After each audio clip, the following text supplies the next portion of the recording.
Greetings and humble salutations, everyone. I am Alexander Benjamin Lowe, a rising senior mathematics and computer science major from Covington, Georgia, humbly serving as your Student Government Association president for the 2020-2021 school year. And what a great year it will be. Today, we are joined by the many people who make Fort Valley State University possible. And so to start us off, I would like to introduce our 10th president of Fort Valley State University, Dr. Paul Jones. Other panelists joining us this evening are Dr. T. Ramon Stewart, Provost and Vice President of Academic Affairs.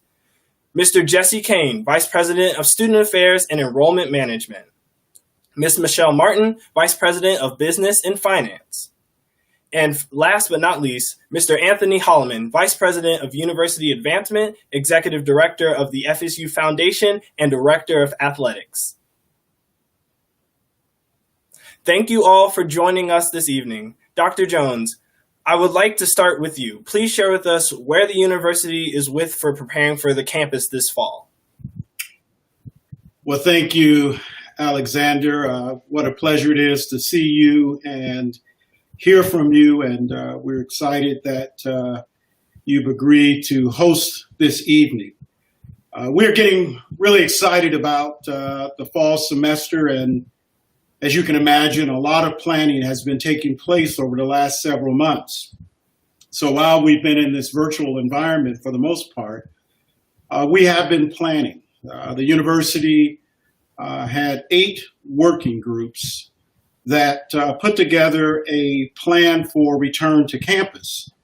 That began in May when we started to stagger the employees back to campus. Not all employees have returned, but a portion of the staff have returned to start with the deep cleaning of the facilities and to make sure that we're ready for a return to campus.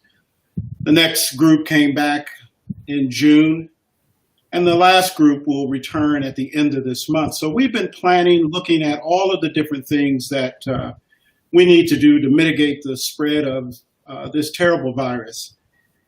And as you can imagine, it has been a huge undertaking. Almost 100 faculty and staff participating, including even someone from the Department of Public Health, and actually an alum of our great campus who supported that work group to make sure that we are putting in all the measures possible.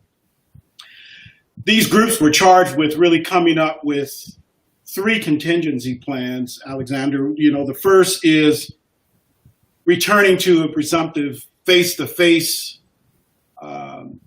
environment with social distancing. And so that's the contingency plan that we are working with right now to put in all the measures that will somehow keep us all socially distanced and put in many measures that you'll hear about momentarily in the classroom and even outside of the classroom.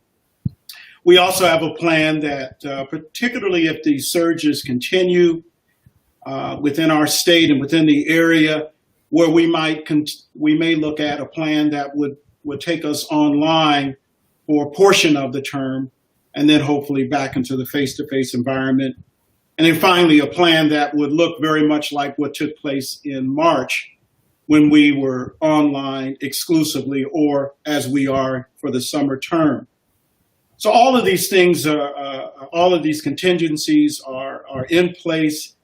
And what I want students to understand, and parents, and alumni, and everyone to understand, is that our goal is to safely return our students to the campus. That's first and foremost. Every decision that we're making is about the safety and well-being, not only of our students, but of our faculty, our staff, our visitors as well.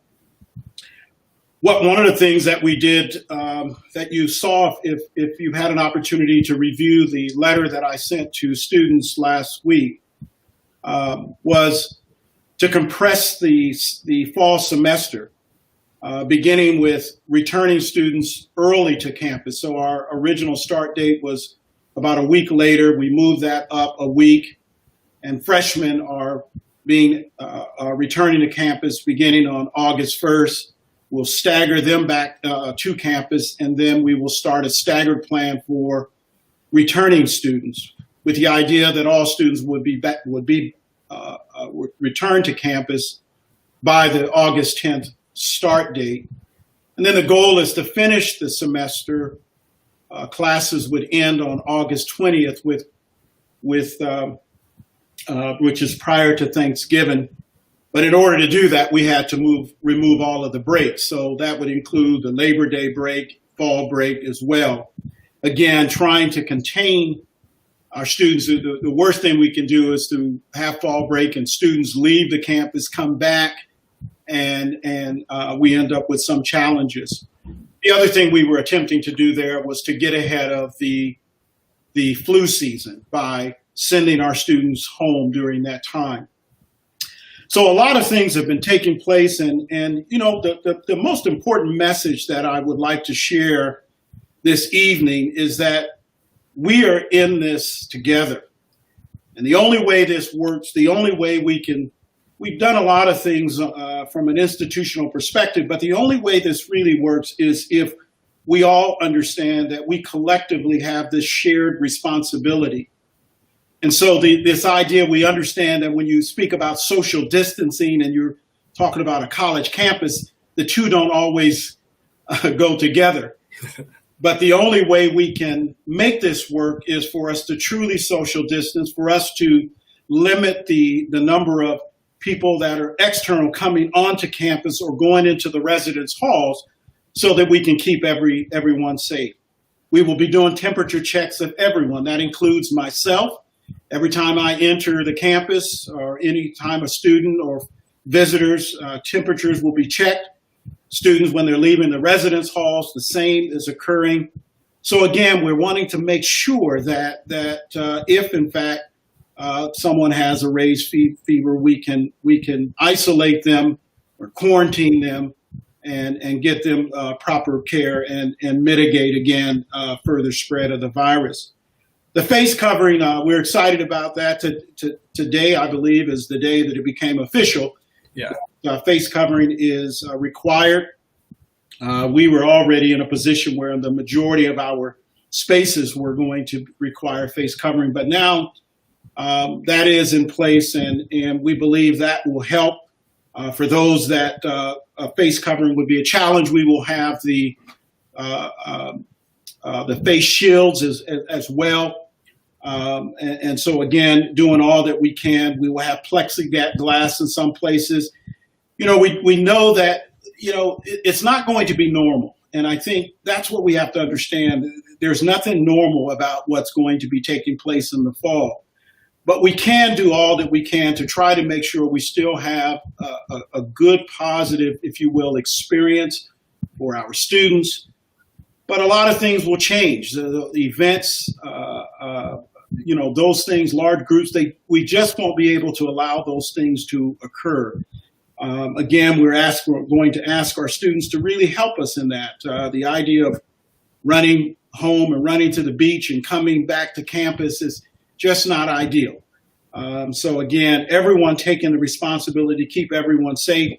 You know, so you can imagine, you know, like students, staff are also concerned. And so we understand that everyone, if we take the approach that everyone's taking this very seriously, being responsible, we will be in a good position. The other thing that's important is that one of the things that we thought was very important in our plan was to have adequate testing and also contact tracing. And so that's embedded in our plan. We will have a couple of options for our students. We have a way of being able to quarantine students, not large numbers of students, but hopefully we'll never end up in that position. But if we have to quarantine students, we have a place where we can isolate them, still make sure they're well taken care of, that they are working with our medical staff and getting to the appropriate places. But we have a partnership with the Department of Public Health, and we have a secondary plan as well. That plan will not only impact those that show symptoms, but the symptomatic as well as asymptomatic as well. And so we believe that we have two viable options, and we're looking for more options as well. So just a number of things that we are doing that I feel very good about. There are obviously some things that we just cannot control, but the things that we have control over, those are the things that we all need to focus on. And we're not going to police these things. We will deny service if someone shows up with a mask. They simply will not be able to receive the service, because again, it's about everyone's safety and well-being. If someone comes to the gate and they have a raised temperature, there's no way we can allow them to come in. But we're not going to police this with police officers and things of that nature, but really ask everyone to understand that we all are part of this. And that's the important thing. But my vice presidents will be in a good position to share more specifics. Students, please read the note that I shared with you. Also, our full plan is online. Share that with your family. As our provost likes to say, let's work the plan, trust the plan. It is a good plan. But again, there are things that we simply do not have control over. But those things we can control, we believe we have adequate things in place to mitigate the spread of this virus.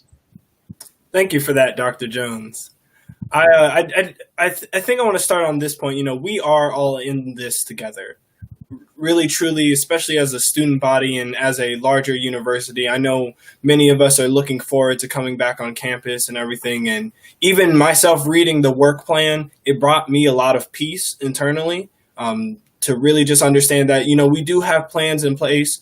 Obviously nothing in this world is perfect, but I think we've taken a lot of precautions to really put a lot in there to mitigate spread and to try to tackle these issues before anything blows up into a larger sense.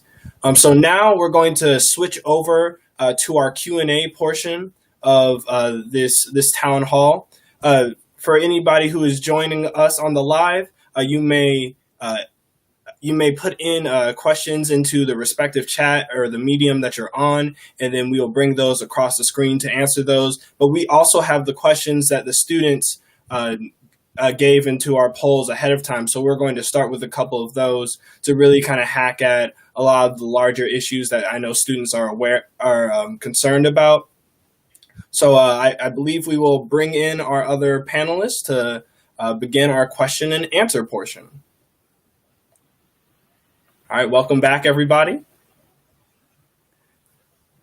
All right, so to kick us off for our first question is about academics. I think that's one of the biggest thing on everybody's mind. How are classes going to be handled, and what is all that going to look like?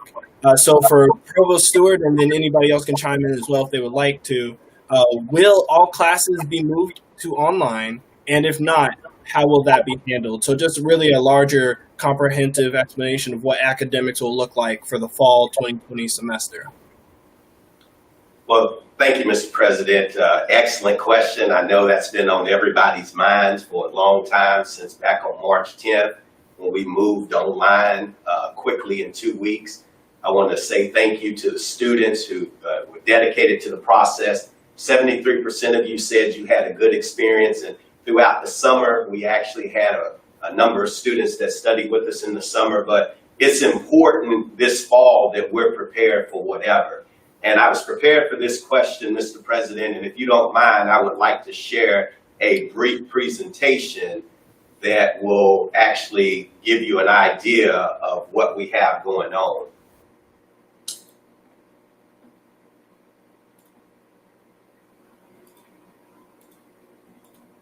All right.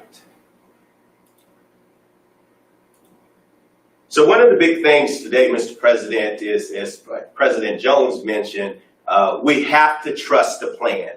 We have robust planning at Fort Valley State University, and we believe that as long as we trust the plan, we will be able to do what we need to do. Now, in terms of academics, we have 3 steps to the plan, and we think they're very simple, but as long as we follow them, we will get to our destination. And our first step is actually social distancing. What we want to do through social distancing, we've heard from the CDC, we've heard from other leading health experts, and we want to provide students in the classroom during instruction time 6 feet worth of separation throughout the class. And so I want to say, I must say, I'm so thankful to the deans and different people here at Fort Valley State University, because these individuals walk class by class, identifying the classrooms, identifying the space that we have. And then once they did that, they used that 6 feet. And if you notice, this is the lecture hall in O'Neill. But if you look at this close-up shot, now that lecture hall actually has seats taken offline. You'll notice the tape on seat 7 and seat 9. You'll notice how that tape stretches across so that every 3 seats are used. So we've gone through, we have 578 sections of classes. We have 125 classrooms. We've gone through and actually marked each one of those to promote social distance. Not only have we done it for the classrooms, we've also done it for the laboratories too. Notice how every other computer is in use in this particular lab. And I know that you might say, well, what prevents anybody from just flipping up the monitor and sitting down and using it? Well, it's going to be hard to use this computer without the keyboard and mouse that's missing there.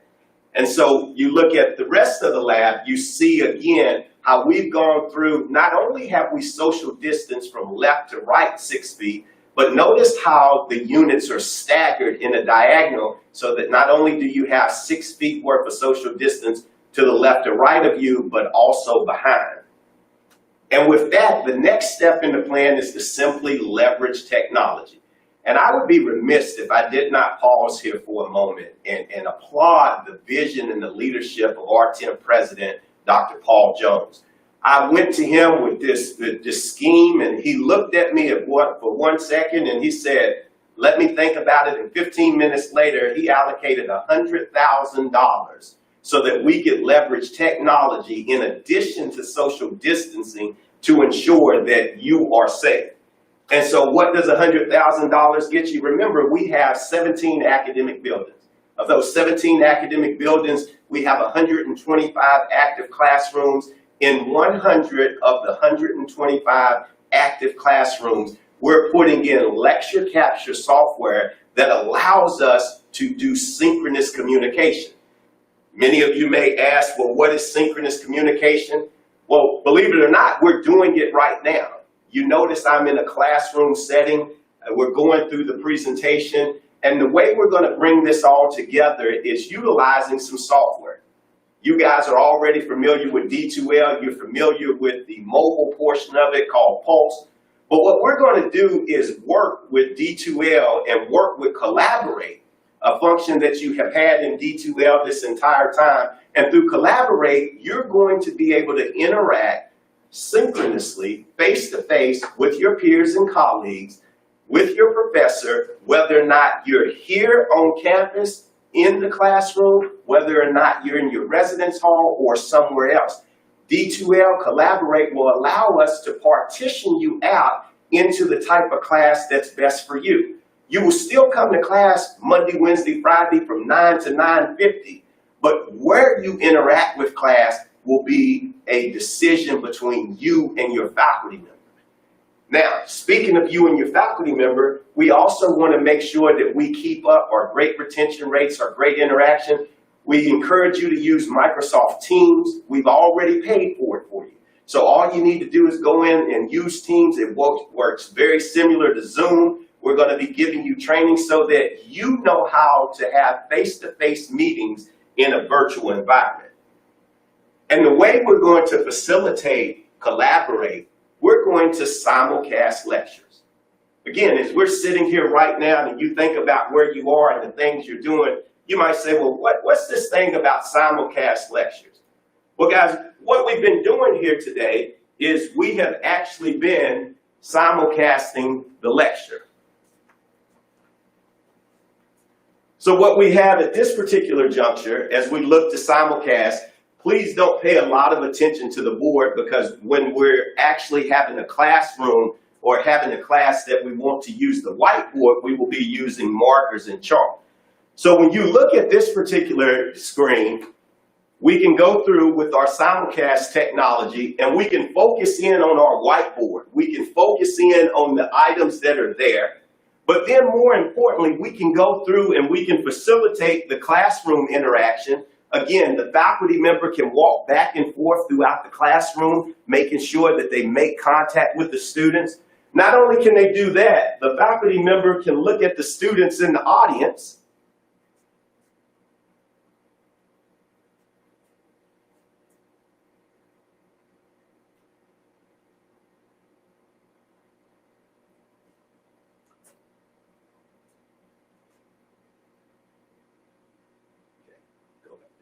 So the faculty members can look at the students in the audience, and when they do that, what happens is the student can be in the back, and then she can have a question. Raise your hand. All right. Would you like to ask a question? I just want to ask the question that, will all of us be in the same setting with each classroom together or separately? Great question. In this particular case, what happens is you have the opportunity to be wherever you would like to be, and when you're there, you can interact with your peers, your classmates throughout the university. So ladies and gentlemen, this is what we're at Fort Valley State University are looking at doing, making sure that you have an opportunity to take your classes in a variety of format so that you come and you have simulcast lectures with your faculty members, with your peers, to ensure that you get a quality education at Fort Valley State. So I'm going to turn it back over to you, Mr. President. Thank you, Provost Stewart.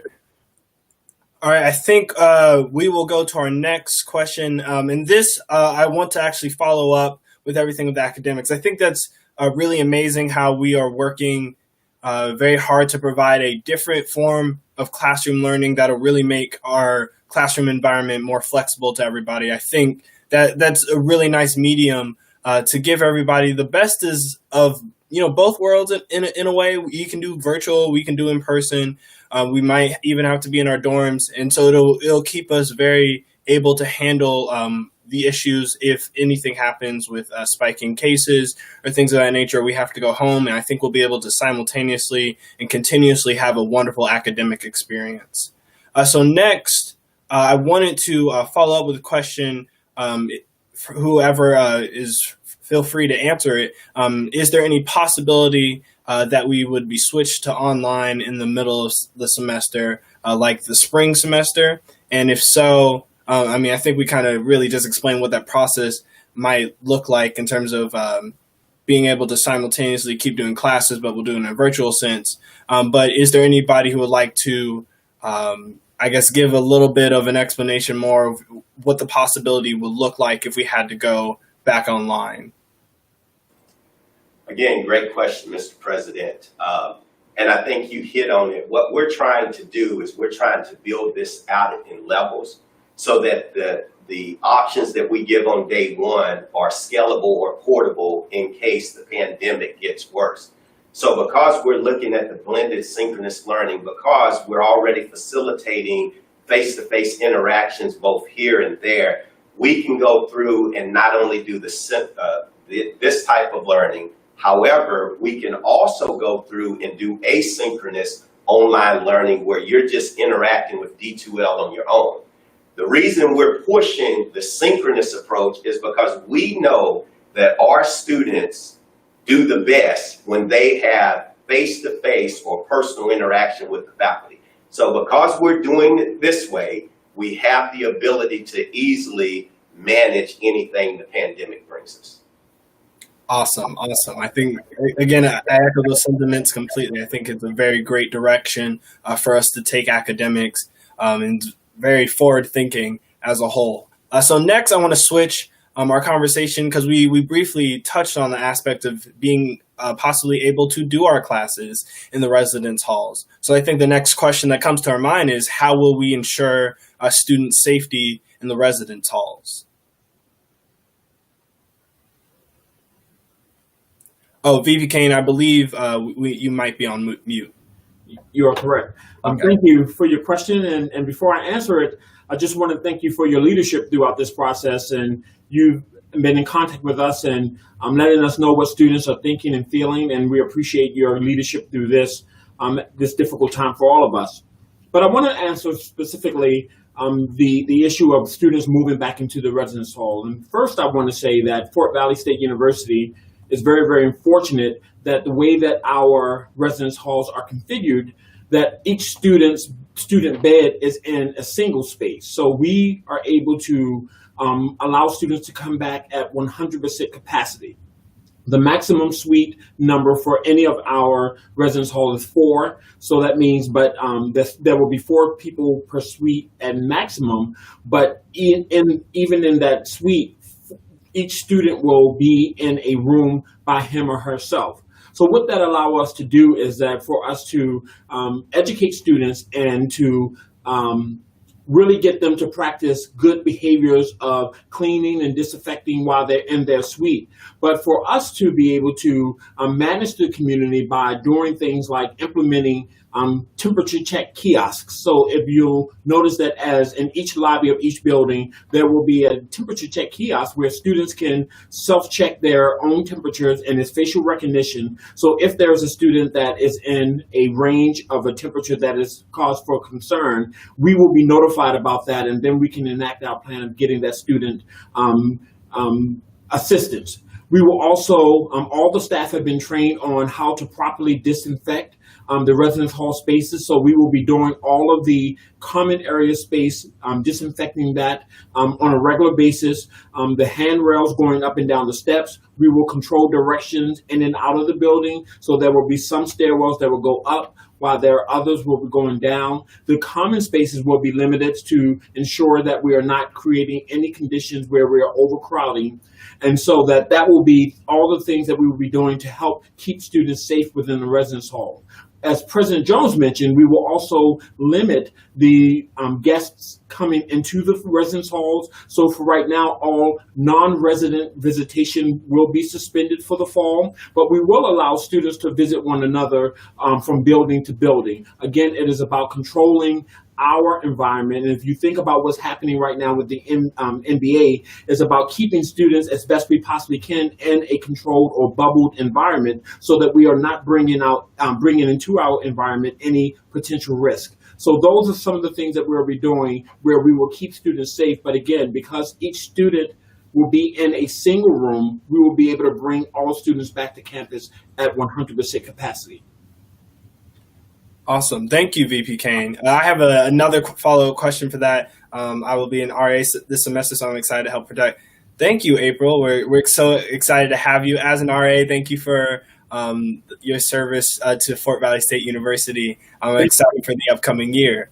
So my next question is still in line with residence halls, and it's listed in the plan an aspect of disinfecting and cleaning the residence halls on a daily basis. So what does that look like? And any other explanations of how that's going to affect decreasing the spread and everything for the fall semester? Sure. So one of the things that we did this summer, we took advantage of a statewide training that was held where it was inviting partners from across the state to be trained on how to properly disinfect the environments. And so all of our staff went to that training or received cross-training from our own emergency coordinator so that each building staff will be able to make sure that those areas that need to be considered with disinfected on a regular basis are done. So for instance, door handles, as I mentioned, stair rails, all of those things where a lot of people will have a touch or come in contact with, to make sure that we are doing that and disinfecting those things several times per day. And so to start us off with, each student that will move into the residence hall will receive a return to campus care package. And what will that care package will be? It will be hand sanitizer. It will be some disinfecting wipes. It will be a mask that we will provide for you to wear, but it also will be a placard that will be in there that will give steps on how you can ensure the safety while you're in the residence hall. Because as President Jones said, this will be a collaborative effort for all of us to ensure that we are keeping the environment safe. as you will begin to receive for the resident students, you will begin to receive items that we are recommend that you bring with you. There's a separate section that's relative to COVID-19. So it was encouraging you to bring things like disinfectant wipes, like the disinfectant sprays, and all of those things so that you can keep your individual space inside of your apartment properly sanitized and safe. But we will do everything that we can do to ensure that the outside space in the residence halls are properly sanitized as well. Awesome. Also on the list of things to bring, I know this isn't exactly in the cleaning supplies category, but I think personal devices like laptops and iPads have become very important in this case, because if we had to move to a more virtual standpoint, making sure you have that technology to access your classes and everything, to not do it on the phone. I think those are definitely another thing to add to that list for any person who is still considering what they're bringing to campus. And the next question for you, VP Kane, we talked about this, but could you go a little bit deeper into what would the restrictions look like for students leaving campus on the weekends or holidays? Right. So as President Jones mentioned, that we want students to really use their better judgment about things that will keep us safe. And so as students are coming in and out of the gates, their temperatures will be checked. We do not recommend students to do things that are really at risk socially, like things like, as we see the surges are happening around the campus based on individuals getting together, not practicing proper social distancing.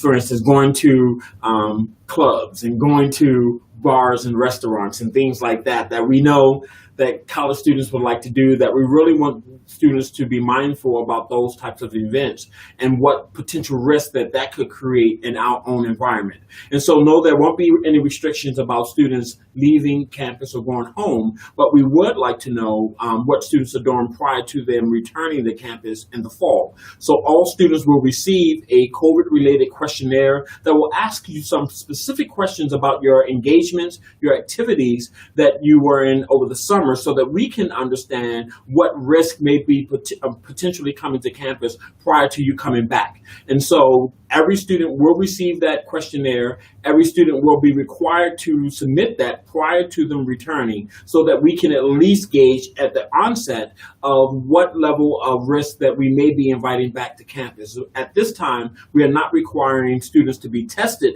prior to return, but depending on how the student answers any question on that questionnaire, then that may be a next step where it's recommended that a student receive testing prior to them returning to campus. Awesome.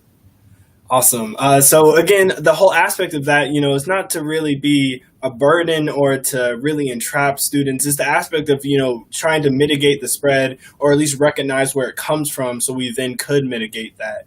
And now we have a question on the live. Will parents be allowed to assist the students with move-in, and how will that process work? Yeah, great question. And this is a question that has come up around the state with move-in. Parents and guests will be allowed to assist students with move-in. However, we are limiting guests to the campus to no more than 2 people per student.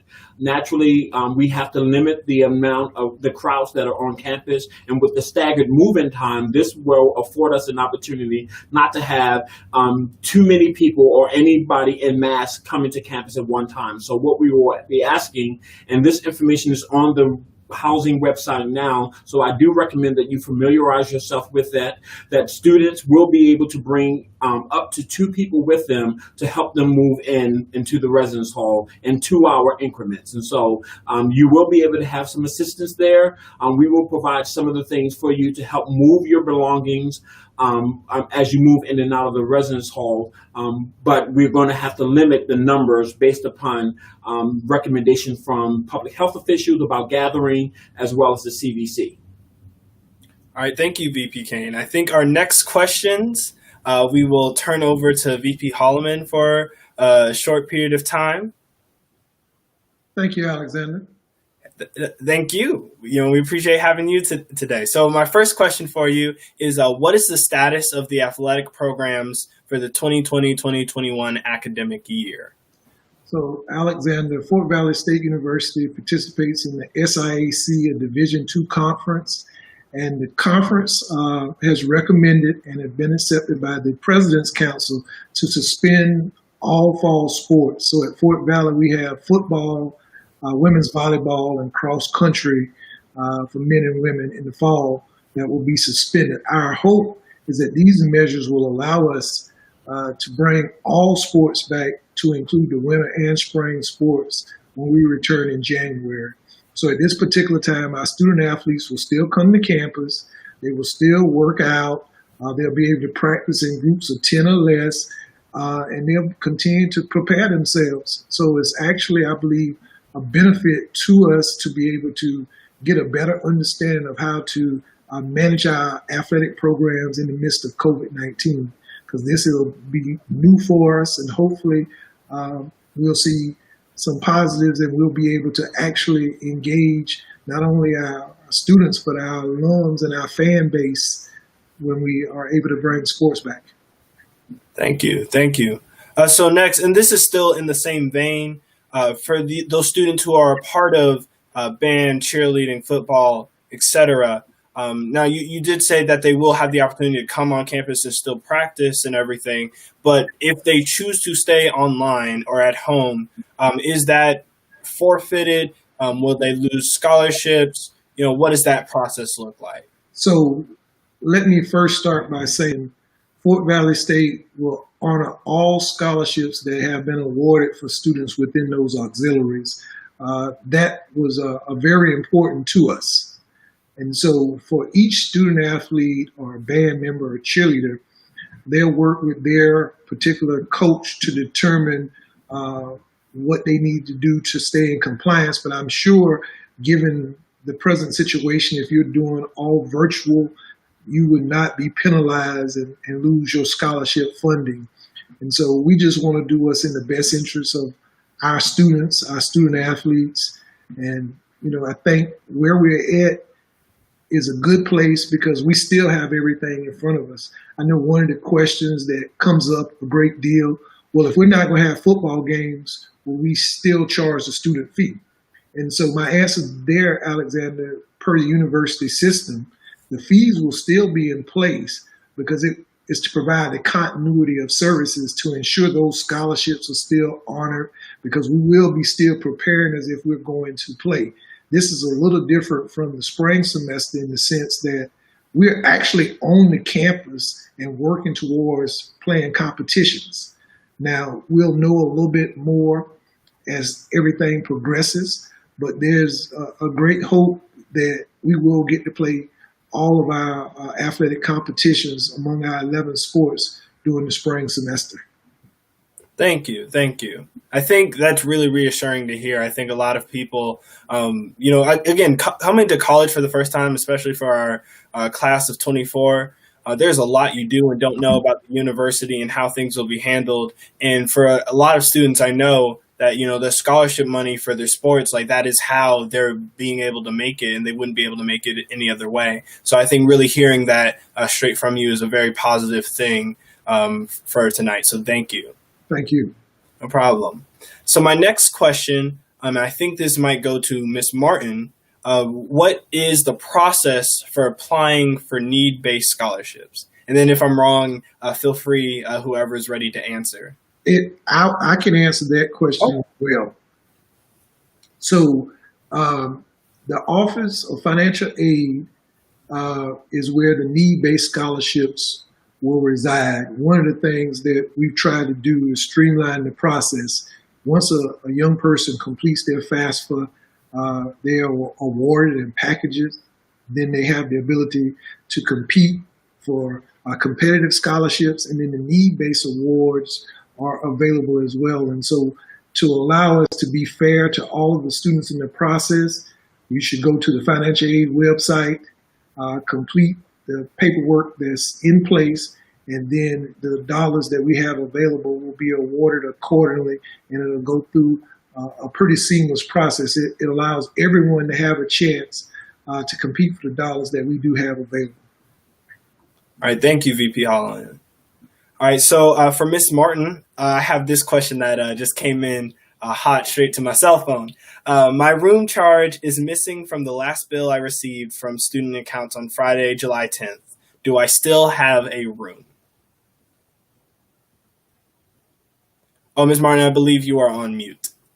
Got it. Sorry about that. Great question, President Lowe. So we encountered a computer glitch when we sent the bills out last Friday. So that has since been corrected, and it happened because when the rooms were assigned, the charges fell off the bill. So that has since been corrected as of today, actually. And the next bills will go out on Friday with the room charges applied and reflected on the bill. Awesome. I think anything with money can be very scary, especially right now. So I think that's a great point of reassurance. Thank you. Okay, you're quite welcome. So my next question, and again, whoever is able to answer, if students want to get tested, is there a way for us to do so through the university? Because we talked a little bit about what our health process looked like, what our safety procedures for quarantining and everything, what that kind of looked like. VP Kane, could you go a bit in depth? And also, I want to remind everybody who is watching with us, feel free again to put comments and questions in the chat, because we will still be taking those up to 7 o'clock. And then afterwards, we will release an email to where you can still continue to ask those questions, and we will be continuously giving support. Sure.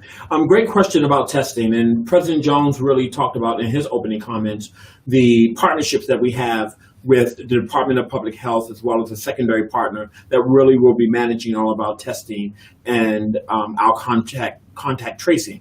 But one of the things that we are fortunate enough to have is that we have an outside partner already in place that handles all of our student health, and that is Macon Occupational Medicine.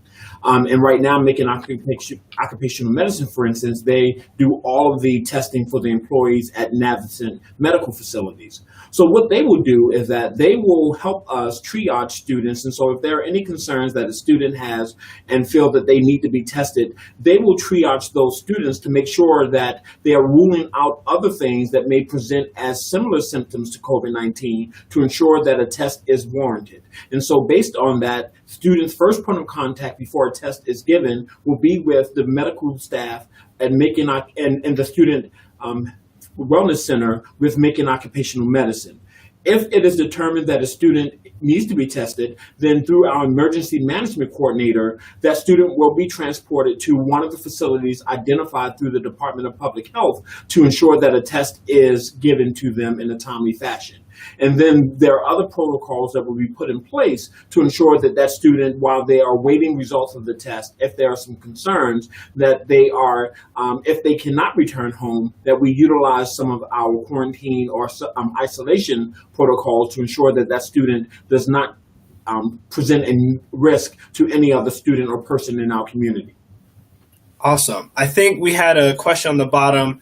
And this just kind of naturally came to me. So it doesn't make sense to immediately, just because I'm concerned, to go straight to the medical facility just to get testing if there's not really any particular signs or everything, because we are working with a limited supply.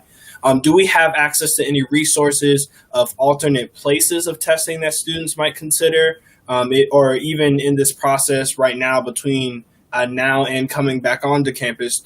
Does Fort Valley have access to any of those resources? Let me attempt to answer that. I think as Vice President Kane mentioned, we have at least two alternatives. One option is through the Department of Public Health. We have a secondary partnership that we're very excited about. That is actually through the Rural Health Clinic. And it's a no-cost option that will, our emergency coordinator knows when to take students to that facility. We are looking at other alternatives as well. We want to try to have as many possible options as we possibly can, but we do have two options for our students right now, and both of those I think will work very well, particularly given the surge. We need as many options as possible. So two are guaranteed, right? Two guaranteed options, and we're looking at trying to maybe add even another option as well. And we're looking at the no-cost options. There are some cost options out there as well for students as well, but we're trying to do all that we can to limit the costs that students have to pay. All right, thank you for that, Dr. Jones. So my next question, I think, is centered around two of the most active places on campus, aside from the residence halls and the classrooms, which would be the library and the cafeteria. So is there anyone who can kind of express a little bit more of what our procedures with the cafeteria looks like, or excuse me, the CAF? I know everybody's going to clown me for that, but for the CAF and the library. You have to take yourself off of mute, VP Kane. Yeah. I'll answer the CAF question for you, and what we're doing to really make sure that we can provide proper meal options for our students. I saw that a question came across the screen that was relative to that about whether or not it would be takeout only. So what we are doing is that, of course, naturally with social distancing, that we will have to reduce the capacity within our in the dining portion of the CAF. But so that means that there will be options for students to still have lunch in the cafeteria. We will extend the hours at the start and finish time for the high volume meals, like for lunch, for instance, on Fried Chicken Wednesday. That's when we see the most traffic. That's when we see the most traffic in the dining facility. So we will extend the hours during that period to allow students who want to dine in to be able to do that over a longer period of time. But what will be different this year is that typically you're not allowed to take out in the dining portion of it. Students will have the option of coming in to get a meal from the dining hall, but to take out if they so chose. So they don't have to only go to the retail locations like Slice of Life or Chick-fil-A. If they want takeout, they will be able to do takeout in the main dining facility. Another thing that they will be doing, and Sodexo, our partner for food service, that they will be doing some pop-up shops around campus that will sell prepackaged items at various locations. And so that if students want to utilize their meal plan or their dining dollars to get a quick item on the way to class or in another location, they won't necessarily have to go to the dining hall or to Chick-fil-A or Slice of Life or the other locations. They will be able to do that at other locations. As you know, we are in the middle of completing our renovation for the dining facility. And so we're very, very excited that during this semester, we will also be transitioning into that new space as well. So that is something that we're still very, very excited about. So we're now in preparation of just working out the plan of how we transition, of starting where in the Lions Center, but transition into the new dining hall space that I know will blow your all's mind once you see this amazing facility and what this will do for providing a quality dining experience for our students. Definitely. I've had the opportunity to see some of the mock-ups and everything, but this was, before we left campus, so I can only imagine what it's looking like now. I am excited to eat some great food in a great new facility and all the flexibility that we've added to it, because I know especially for like the band students, anybody who really has like evening activities, or sometimes for me, because I have a very high volume, work schedule, there will be times where the normal lunch hours or the normal dinner hours don't work for me. So sometimes these other auxiliary places are really how I'm able to, make it day to day and everything. So it's really exciting to hear that we'll have extended times to, better make sure that everybody has an opportunity to eat, and then we can also support that social distancing and everything. So I think that's very great news to hear. Absolutely. Yes. So VP Kane, do you think you can elaborate a little bit more with how the library will happen, will function in its 24-hour capabilities, or is there somebody else who can step in for that? I think Provost Stewart can address the library question. All right. Great question. Just so happened to be our test lab or our test classroom is here in the library. Hey. So I figured I would switch locations so you can see how well the sound is throughout. But in the library, we're practicing 6 feet of social distance on the first floor. We've moved all the furniture around so that you can still enjoy the space on the first floor. The 24-hour computer lab, unfortunately, we might have to restrict some of those hours to ensure that we get proper training and cleaning throughout the lab. And then on the second and third floors, we've actually moved the furniture around so social distancing can be achieved. And so your library is here, ready to function. Our librarians also have a cadre of online digital resources for you to use. So we plan to support you fully online with the library. Thank you for that, Provost Stewart. While I still have you on the screen, will faculty wear masks while teaching? Good question. Let me see. So I got this nice new Fort Valley State University mask. Masks are required for all employees and students, but let's just do a test live. Let me go ahead and don this mask and see if you can hear me in this virtual environment. So Mr. Lowe and the fellow Wildcat students, faculty will have to teach with a mask or some type of face covering, but still in our blended simulcast environment, you should still be able to hear the faculty member appropriately. I think that's honestly the best way to show that, because the quality sounds great over on my end. I hope so for everybody else. Mr. Mathis, could you bring up the question email one more time for everybody joining us today? All right, so if you have additional questions after our 7 o'clock time, feel free to email us at questions@fvsu.edu. We're about to wrap it up, but we have a couple more questions that I wanted to shed a little bit more light on before we closed out for this evening. And again, thank you everyone for coming and participating. Again, we are in this together. So as much as it is important for us to share information, it's even more important, honestly, for us to receive it and to network and share it amongst ourselves and our peers and our families as well. So I know we've talked a lot about not exactly all the things that we can do per se. We have a couple of restrictions in place, but for the safety of us as a whole, one of our questions, I think, for the students to ask is, so what things, can we look for as a positive out-of-class experience? If there's anybody who wants to join to share more about that, and then I can also share on the side of student activities what we're looking towards doing as well. Sure, President Lowe, and I'll be brief to allow you more time to share from the student perspective, but that's one of the things that we considered as we developed our plan, is that particularly for our first year students, there are so many things that have been canceled for them, like proms and graduations, that we wanted their first year college to be equally as exciting, although we're in a new space with this pandemic. And so there will be opportunity for us to continue to do some very limited number of face-to-face engagements. There still will be programming.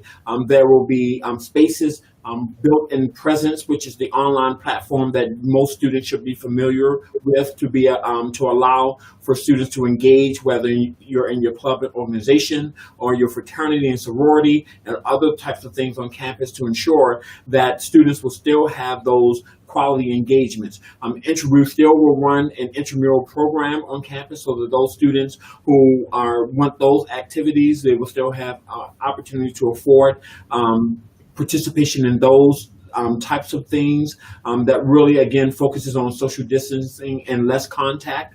The weight rooms, the exercise facilities, all of those things will be in place. We are now exploring, for those who are interested in esports, to have an esports program that we will be able to offer students, so that those who are in the residence hall and those who game will be able to connect with one another through our formalized esports program. So we're working on those things. So one of the things that, as I'll say, the reason why we're doing all of these things is that we still want students to have a quality Fort Valley State University experience while they're here. And so we don't see this as something that you're going to be stuck in isolation, just going to class and not having anything to do. We still want to provide opportunity for a quality out-of-class experience as well. Thank you for that, VP Kane.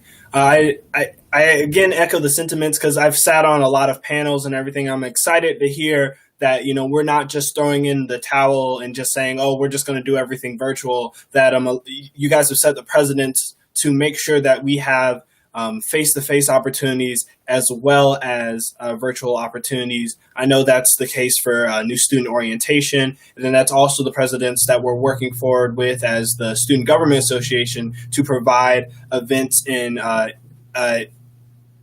activities throughout the year.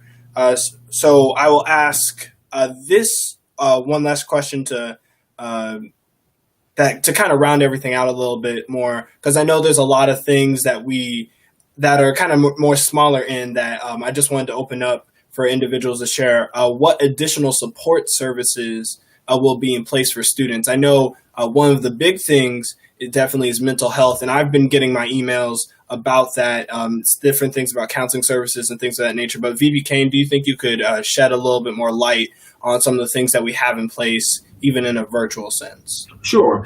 We will, first of all, we still, for those students who require it, we still will be doing face-to-face contact with counseling. But for the overwhelming majority, we have, thanks to from the support of President Jones, we have a new online platform called Meta. You all should have received that email very recently where you can download the app.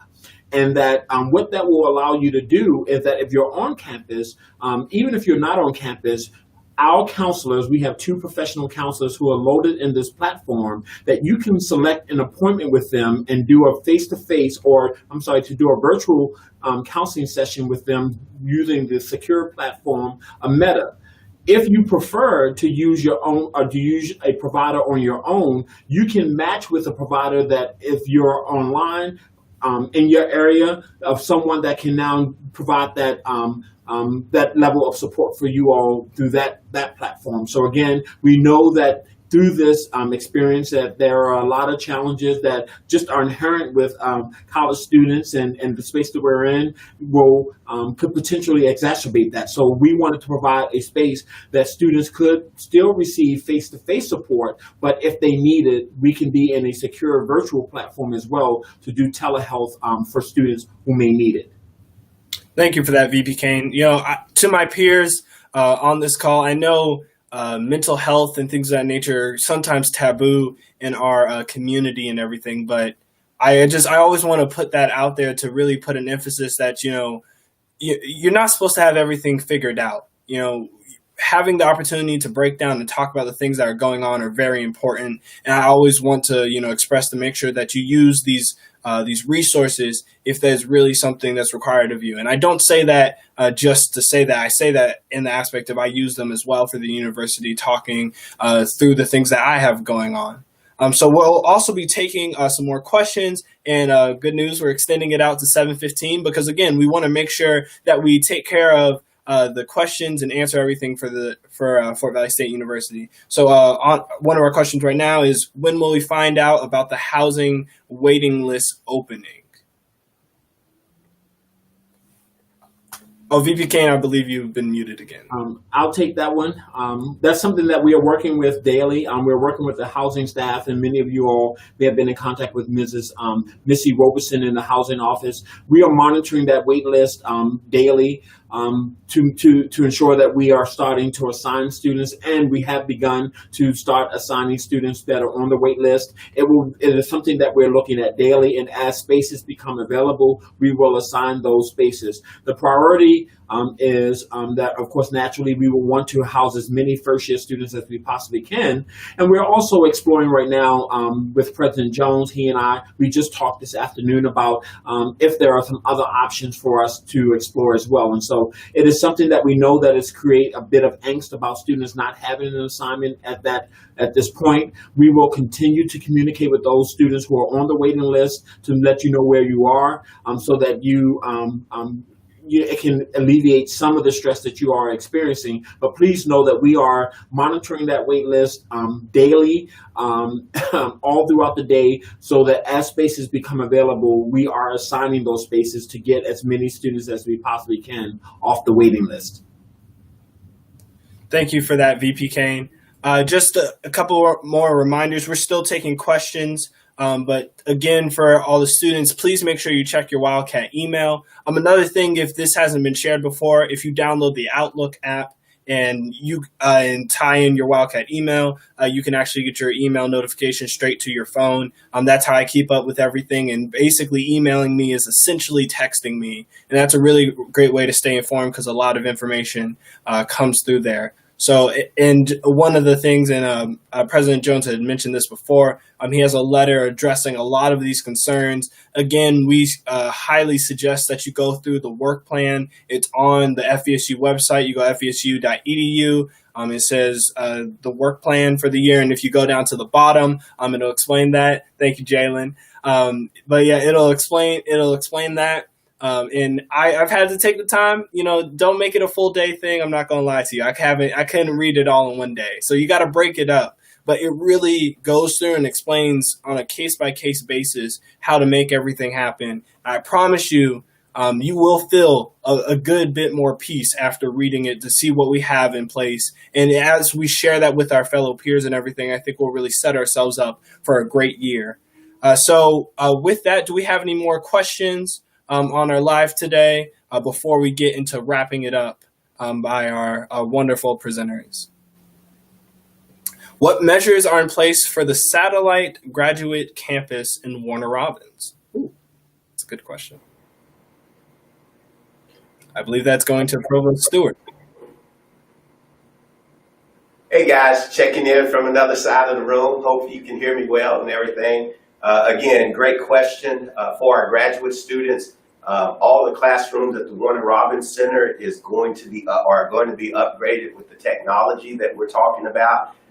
The classrooms also, or the classes, have been moved around so that we utilize some of the bigger spaces there. And then one of the great things about it, a lot of our graduate programs that meet at the Warner Robins Center are hybrid online already, so you'll see more options there. But we are taking care of the Warner Robins Center just like we're taking care of all the other classrooms on campus. All right, thank you for that, Provost Stewart. Any more questions as they come in? And again, I'm really excited for the year. Now that we have this work plan, the Student Government Association has been able to go and begin our process of planning events for the year, obviously with social distancing in mind, but definitely we want to provide the best and awesome opportunity that Fort Valley is known for, not just making everything virtual, but to figure out how to really balance social distancing with everything. So with that, with not seeing any more questions right now, I think we will start our closing remarks and everything. And we'll start with Ms. Martin, actually, if you would like to come back on. And any final thoughts, any things that we didn't address today, things you want to share, or just, nice messages. Because, again, we haven't heard from everybody in a minute. I mean, you're a new face to campus and everything. Again, congratulations for joining us as VP for Business and Finance. So I'll just turn it over to you for, a good 2 to 3 minutes to kind of wrap us out on your end. Okay, thank you so much, Alexander. I started my tenure here at Fort Valley in February, right before the COVID outbreak, and I'm excited to be here. I've been in isolation and in quarantine, doing a little bit of teleworking, coming into the office, but it's been a great experience thus far, even though we've been trying to handle the pandemic and make everybody safe, returning to campus. But this is my 4th HBCU that I've worked at.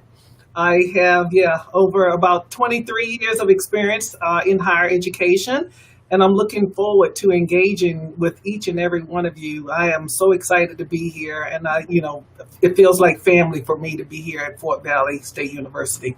So I'm looking forward to meeting everybody. Thank you. Thank you, Ms. Martin. Mm-hmm. All right, next we will have closing remarks by VP Holloman. All right. I would like to say that this has been an unbelievable experience with our student leadership taking the lead and facilitating this interaction. I think it's always important for our students to know what's going on in advance because we're in this partnership together. I encourage you all to be vigilant, to follow the guidelines set in place so that we can have a great academic year and build on all of these experiences. And so go Wildcats. Thank you, VP Holloman. All right, to VP Kane, if you would like to give us your closing remarks and questions and comments. Sure. Sure. Thank you. And first of all, I'd like to say that I agree with Jalen that you are the GOAT. So that flash, and I thought that was very funny. But again, I just want each of our Wildcats to know that we are excited to have you back. We do miss you all on campus. To know that all of our work, as with President Jones echoed earlier, has really centered about making sure that the health and well-being and safety of our students is our most priority here as we think about how we can start and bring some sense of normalcy to your academic career, although as it was stated earlier, that things will be a bit different. I also would like to tell to students is that we are currently open for business now. And so we are here, the offices are staffed. So if there are things that you need to help you prepare for the fall, please reach out to the offices like financial aid, the bursar's office, admissions if you're a new student, any of the support areas, because we are currently here and we are servicing students. And so that is both virtually and face-to-face. And so we don't want you to wait. We want you to be ready when you come back so that you can be fully engaged in your academic experience, so that if you still need to take care of some enrollment-related items, whether it is registration for classes or submitting documents for financial aid, please do so, that we are all here and we will continue to be here through the start of the semester. Thank you for that, VP Kane. Speaking of GOATs, I missed him earlier. Representative Calvin Smyrie, thank you for joining with us today. You know, a wonderful Fort Valley State University alum and leader out there. And next, we will have closing remarks by Provost Stewart. All right. Thank you again, President Lowe. I won't be long and everything, but, you know, I've been in higher education as a student or an employee for the past 24 years. And I must say that I have never been so excited to open the school year. We're in uncharted waters, but the greatest thing about Fort Valley State University is the light is going to shine bright wherever we are. And so I'm looking forward to welcoming back each one of you Wildcats. We're going to work together, and most importantly, we're going to trust the plan. Thank you. Awesome. Thank you, VP Stewart. Oh, hey, Kendall Lockett in the chat. Thank you. I appreciate it. So I will turn it over to President Jones for his final remarks, and then I guess we are about to close it out. Well, thank you, President Lowe, and what a wonderful evening. And I know that there are far more questions that are out there than we were able to answer. There is an opportunity for you to continue to ask your questions, and I believe there's a website that email address that students can email their questions into. But we'll do our best to make sure. There it is. There questions at FVSU.edu. But I would encourage each of you to please read the plan, look at it, because a lot of those questions will be answered. You know, not everything. Well, let me say it this way. We recognize that the one thing we can probably predict out of all of this is that things will change. And so as things change, we will update the plan. We will make sure we update you as well. Families, parents, know that we do care deeply about the safety and well-being of the students here. We want to make sure they're safe. You know, just continue to encourage them, again, that we are in this together. All of you must make sure that you trust the plan, but also work with us. The worst thing we can do is to cause challenges because we aren't doing what we need to do. We want to keep everybody safe. Our faculty and staff, I care deeply about each of them as well, and I want to make sure that we provide them with the best environment too. So while you are coming back and forth, just keep that in mind, that you don't want to put others' safety at risk. So please work with us. I think we can make sure that we sort of do the best we can inside this circle, because we are family, and that's what Wildcats do. And so let's make sure we continue to take care of each other. I want all of you to stay safe out there. Don't let these final days, as it gets close to the semester opening up, don't don't get fooled by what's happening out there. Stay safe, stay shelter in place as much as you can so that you can make sure that when you come here, you're in the best possible environment. But again, President Lowe, can't thank you enough for your leadership. You've done an outstanding job of staying connected with us. And we appreciate what you're doing to make the experience for students even better for this academic year. So again, thank you, and let's go Wildcats. Thank you, Dr. Jones, for that sentiment and everything. And thank you, everyone, for joining us today. I just have a last couple of things, especially for our incoming freshmen and for the students as a whole. If you do not already, our main form of communication, as much as we wish it was email, is Instagram and Twitter. So make sure you follow SGA FVSU on Instagram and Twitter. We are continuously posting updates in combination with the university, also things that the Student Government Association is working on, and the leaders that you can reach out to who represent you in these different areas as well.